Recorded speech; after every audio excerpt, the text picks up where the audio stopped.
Solar Ash, originally dubbed Solar Ash Kingdom, serves as the second game coming from the indie game developers known as Heart Machine, which is helmed by Alice Preston. And if you haven't heard of Heart Machine, they're the developers responsible for giving us one of the most arguably important staples within the indie gaming world through their debut title, Hyperlight Drifter. Link to that review will be in the description below. I love that game. I just wish that they would come out with a special edition to be available on other consoles and not just exclusively on a Nintendo Switch. I hope that this could be possible one day. But anyway, Solar Ash to me is a game that had me on an emotional roller coaster in regards to its development. It was first announced in 2019, and since then what really bothered me was the platform that it was going to be released on. At first it was perceived that this title would be released exclusively for the Epic Game Store. Around that time the Epic Game Store was fairly new, and when something is new, it's expected that there would be some rough around the edges type of situations to occur.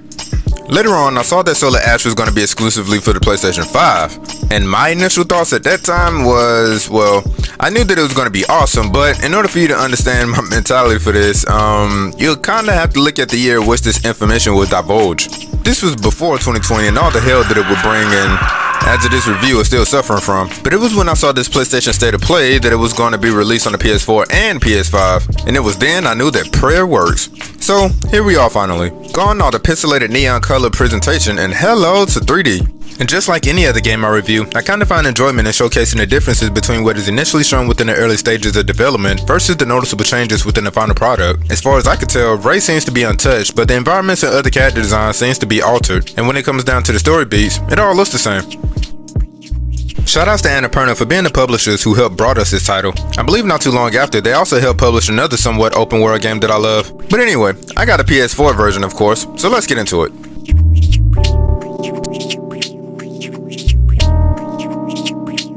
The story of Solar Ash revolves around this ambiguous humanoid creature known as a Void Runner who goes by the name of Ray. This Void Runner's homeworld hangs in the balance of being destroyed by this black hole known as the Ultra Void. So to prevent this, Ray actually goes inside it to see if there's anything that can be done to prevent it from happening. Accompanying Ray is this robot with this artificial intelligence by the name of Sid, who assists by giving intel, repairing things, and also for plot exposition. As Ray travels deeper, she faces off against monsters known as remnants and find other characters that will cross her path from time to time with their own situations going on.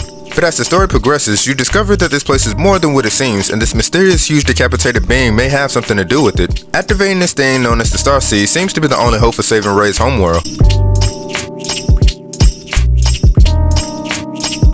Oh man, this game looks awesome. The amount of space and verticality surpassed all my expectations simply because, well, and I hope Heart Machine, if you're watching this, you don't take it to heart, no pun intended. But going from this to this is like looking at Final Fantasy VI to looking at Final Fantasy 16. It's amazing. If you see an area far off into the distance that you believe to be logically reachable, chances are you can go there. The fluidity of not only Ray, but the remnants just look organic, not to mention the momentum of her skating around just looks fun. And whenever Ray moves in certain areas, the center of gravity will seemingly change, but never did it feel weird. One of the things that I have a love-hate relationship with is the camera. The love part of what I have with the camera is that when it pans out, you can see just how small Ray is compared to the scale of how huge these bosses are, and how beautiful and vast the world is. And then there are moments when the camera will just swing around, making things look a little bit more awesome, like you're watching the aerodynamics from Spider-Man swinging. And as far as the hate part when it comes to the camera, well, that will be brought up within the gameplay section.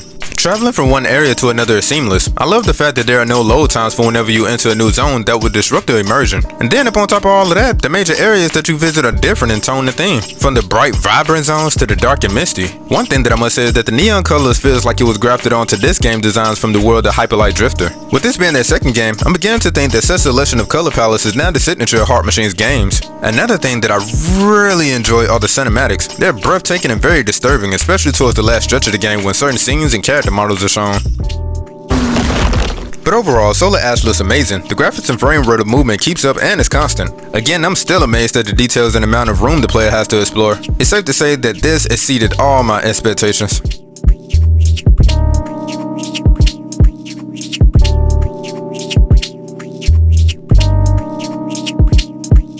Solar Ash is a semi-open world game that focuses on exploration and platforming. Ray, the character you play as, is equipped with the ability to move around, but more specifically when holding the correct button, she skates. This allows her to traverse various terrains at a nice speed, whether it's on solid ground or on clouds. But you have to be careful because there are certain areas that don't necessarily promote her gliding over. Also, if you come across these rails, she can easily hop on and grind on them to reach more areas quickly and easily. The player also has the ability to boost Ray to go faster, which in combination with your ability to skate and jump can actually catapult Ray into further distances. It's all about your momentum. Throughout Throughout your playthrough, the player will realize that this world will have rate having to attack objects or having rate to acquire colored particles to be taken to its respective, whatever this thing is, color, in order to gain entries or unlock rails to get where you need to be. The other techniques that are at Ray's disposal revolves around this laser whip thing that she uses for attacking enemies, but also for platforming purposes when it comes to latching on to objects to swing from or to pull herself to. When Ray is closer to these objects that you can perform this on, they will usually glow with a button icon that will indicate if Ray is allowed to grapple onto them. Next, Ray has this matrix bullet time ability to slow things down, which allows the player to have a look around, grapple onto objects nearby, or to enemies too for a preemptive attack. This is definitely going to be useful when taking down these big bosses, and also getting rid of this thick black slime that plagues every area you run into. Speaking of that, solarash has this formula that is repeated until the very end of the game. First, you'll be going to an area or a sector. Secondly, you're going to be speaking to Sid to help you find these anomalies that you have to solve. Third, go to these anomalies to get rid of them in order to wake up the big guys. Lastly, destroy the big bosses and then go to the next sector or area in order to do it all over again. Rinse and repeat.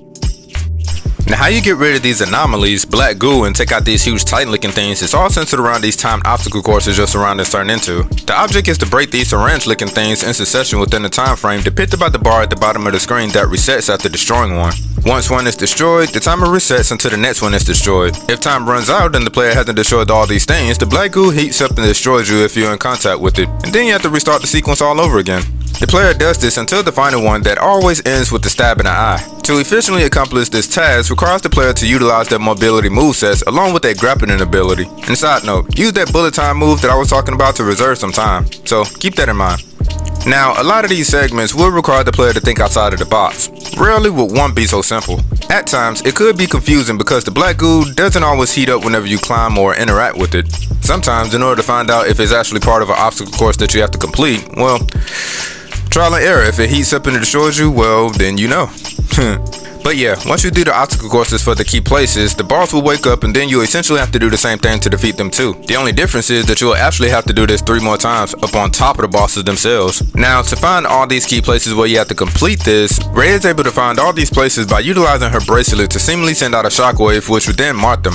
Then off you go. But first things first, Sid has to be activated within a module located within that zone that you're currently in.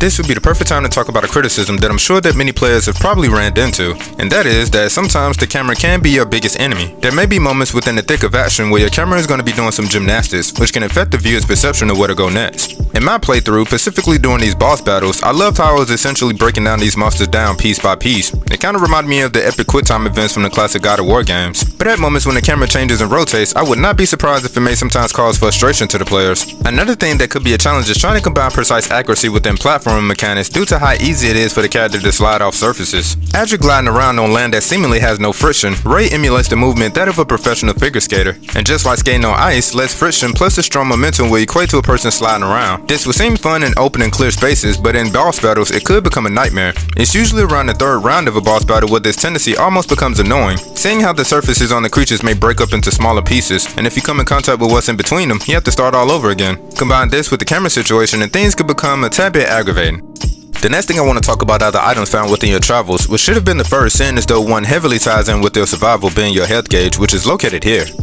Of course, when it hits 0, you're destroyed, but in order to replenish it all you have to do is just find these blue cubes and break it. For whatever reason, after you defeat a boss, a segment takes place and one of your health bars will be destroyed, just off rip. But to repair them, the player will have to talk to Sid and purchase the repair using the red liquid drops as currency. You find these things literally scattered everywhere, and you will find more if you attack and break these crystals, almost Devil May Cry style. Lastly, I want to talk about the side missions. Now, you don't have to do all of these, but I would recommend you doing so for the sake of completion, and also unlocking things that will only help make things easier. There are generally 4 side quests, but only one will net you somewhat of a means of gratification through its rewards, while the other 3 will only do so if you complete everything by the end of the game. What you are rewarded with for 100% completion is awesome and can be accessed after defeating the first boss on any new save game, but that's only after you've beaten the game once. So throughout each various sections of Solarash's world, when you talk to Sid, there's always going to be this option about Void Runner caches, which she will reveal to you the number of how many is within that area. These are basically audio logs of Void Runners who came through before you. When you find these modules, a piece of the armor is granted to you, and when you collect all the pieces, you get a new suit along with it a very specific enhanced attribute which can only help you in your travels. Locating these modules are very tricky. They're well hidden, and if you see this insignia somewhere, please take a good look around. But finding all these modules is just one side quest. The other 3 side quests are centered around characters that you're going to be coming in contact with. One has you seeking them out in different locations, one has you looking for evidence after a somewhat failed excursion, and lastly, one has you looking for these elders for answers. To keep track of the number of side quests completed, and for who, all you have to do is just take a look at your map. This will show you all of the different sections, grant you the ability to warp aka fast travel to different sections, and besides each depiction of the map, there are these circles that when you hover over them, show you how many pieces of armor have been acquired, along with the option of replaying each audio log. These character emblems signifies the number of completed objectives done and how many still needs to be completed for their side quests. The overall gameplay of Solar Ash could be infuriating at times, but after beating it and kinda understanding where to go, it becomes fun. Expect a whole lot of trial and error though. The focus of this game is platforming and exploration. The common monsters I guess that you run into really doesn't come with any rewards for defeating them, unless it's the Hill Ray. You don't get any experience or anything, so they're kinda like just flies to be swapped away.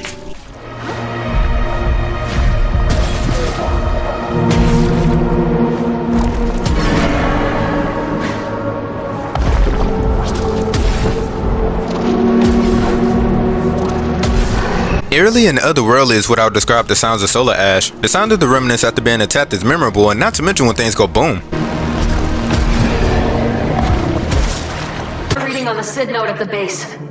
Let's turn it on. Wait, what's that?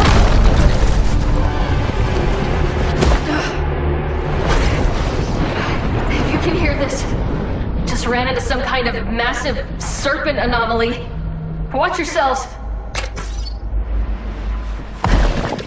It's the small details that I find commendable, like how the music phases off for a minute once you enter this bullet time to see what you can grab a hold to.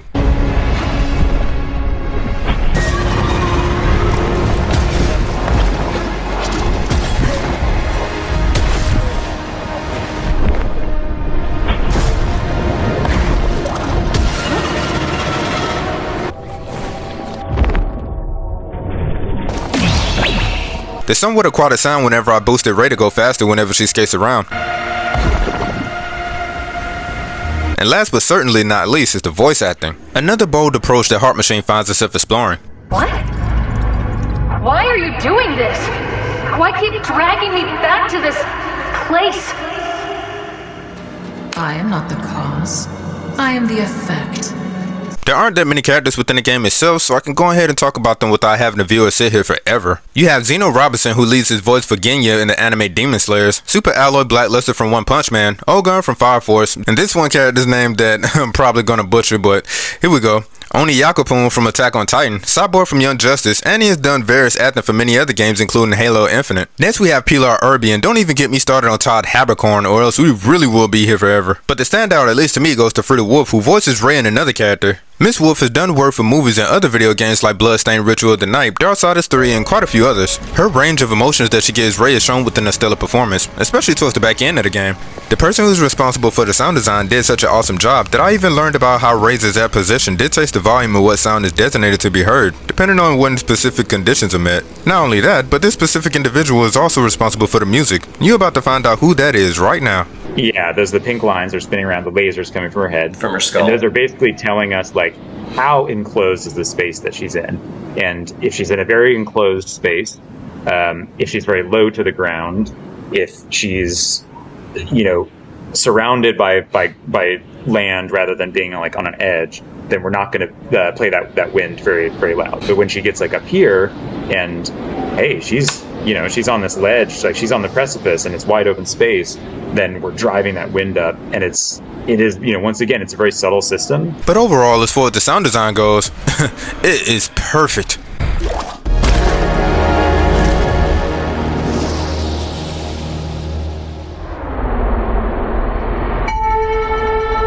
The music of Solar Ash was done by the magnificent music composer Troupe Gammage. I would describe the music as being vast, spacious, atmospheric, euphoric, and a bit brash at times, and in certain moments, minimalistically grand, if that makes sense. Blends of electronic synths and natural organic instrumentation creates this peaceful but often foreboding tone. Disaster Piece also returns to support his contributions to Solar Ash's music, and I most certainly hear it. After this review, I couldn't find anywhere where the OST is available for purchase, but as soon as it is, I will post a link in the description. But since that's out, I will be posting links where you can check out Troupe Gammage's official website and some of his works.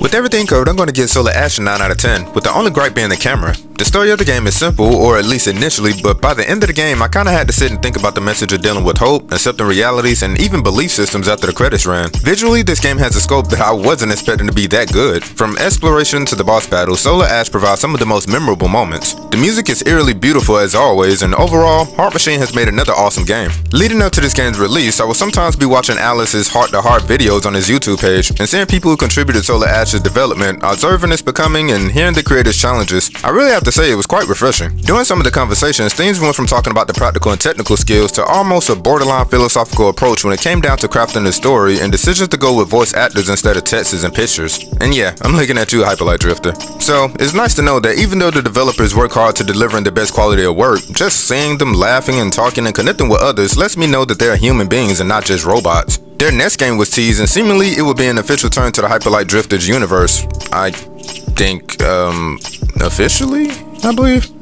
But the name of the game is called Hyperlight Breaker, and just like a good teaser, what this game is about is shrouded in mystery and left up to speculation right now. But best believe, when the game comes out, I'm definitely getting my hands on a copy. But anyway, it's time to wrap up this review. Solarash is now available for PlayStation 4 and 5, and also on the Epic Game Store for PC Windows for only $40. Well, until next time, be safe out there, and peace y'all.